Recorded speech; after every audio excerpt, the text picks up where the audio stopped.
I just have a couple of quick anecdotes, and then I believe we're going to see some extracts, at least, from Srila Prabhu's latest DVD presentation.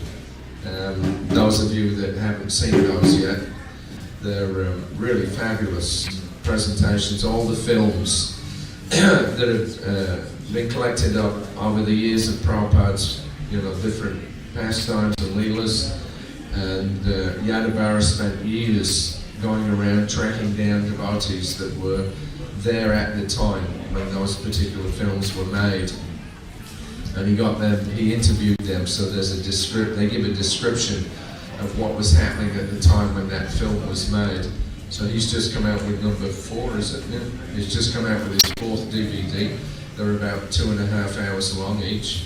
And I've seen them, they're really wonderful presentations. That's another record of Prabhupada's activities. Because I've been writing over the last few years, trying to present the experiences that I witnessed when I was traveling with Prabhupada. Srila Prabhu's just, of course, come out with his new book. And there are several other books of Prabhupada in Germany. Srila Prabhu wrote a really wonderful book called The Great Transcendental Adventure, which is the whole history of the development of the Australian Yatra, based around Srila Prabhupada's yearly visits to that yatra.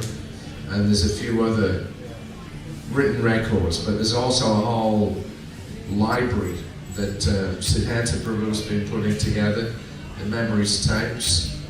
He's still making those. I was just in Los Angeles last week at the Prabhupada Festival there, and Siddhartha was there, filming away and getting new interviews.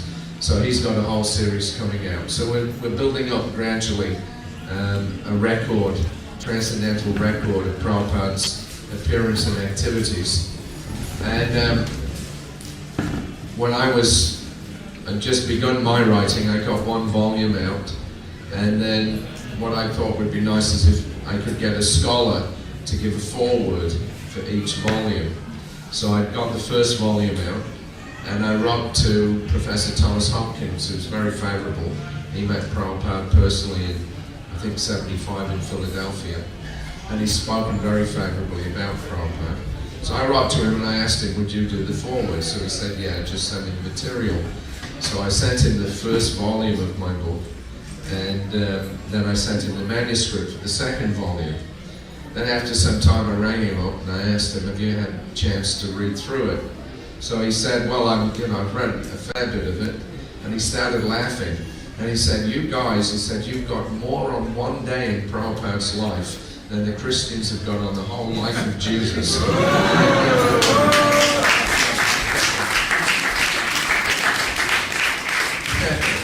Because we're lucky. We live in an age where, we can record every blink of an eyelid. So it would be very remiss if we didn't record all these pastimes down. We're very fortunate that, we've got so many means through film and electronic means for capturing every moment of a pure devotee's life. And if we don't take advantage and read and see and hear,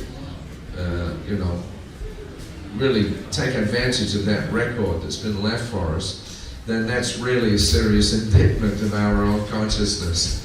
As devotees, we should want to absorb ourselves as much as possible in Prabhupada's activities, because he, was the very emblem of Krishna consciousness. Everything. Gary mentioned there that, ISKCON is simply Srila Prabhupada, that's all.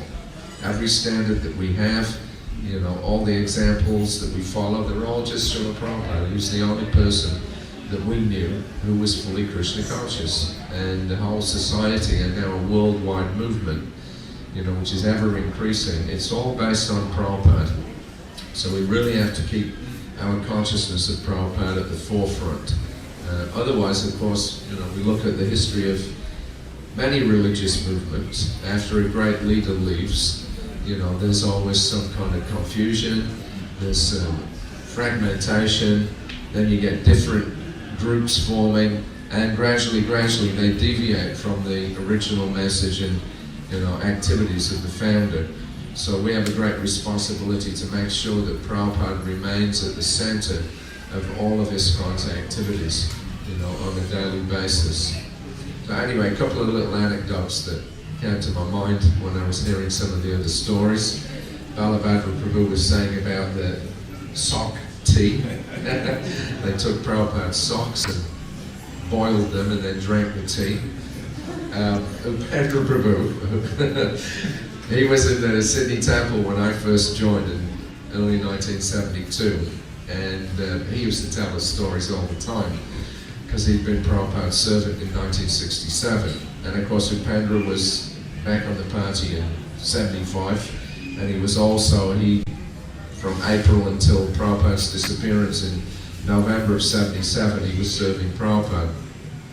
So he used to tell us these stories, and he told us one time, Prabhupada used to travel with this spittoon, right, a brass pot, and we carried that all over the world with us. It was an essential piece of the paraphernalia, because when you get older, you cough a lot.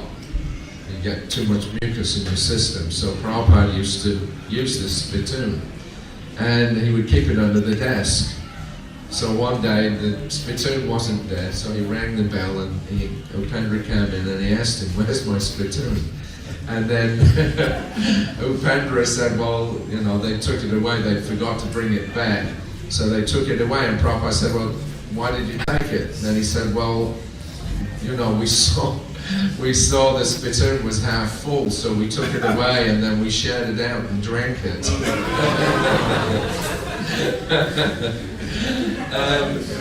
and then he asked Prabhupada, is that all right? Prabhupada said, it's all right, but he said, it's not necessary.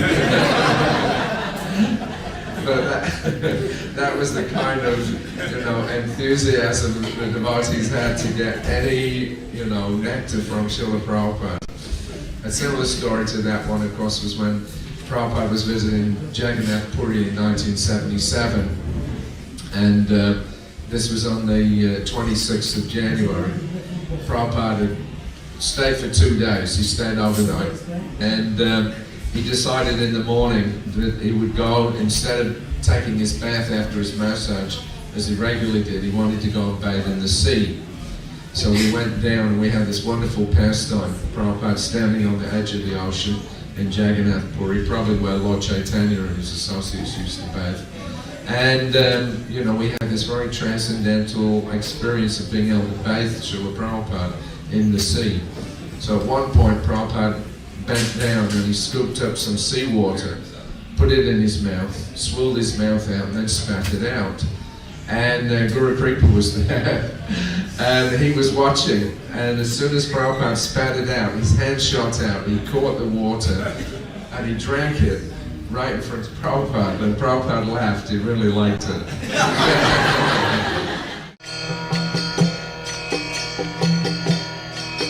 Hare Krishna, Krishna Krishna, Hare Hare, Hare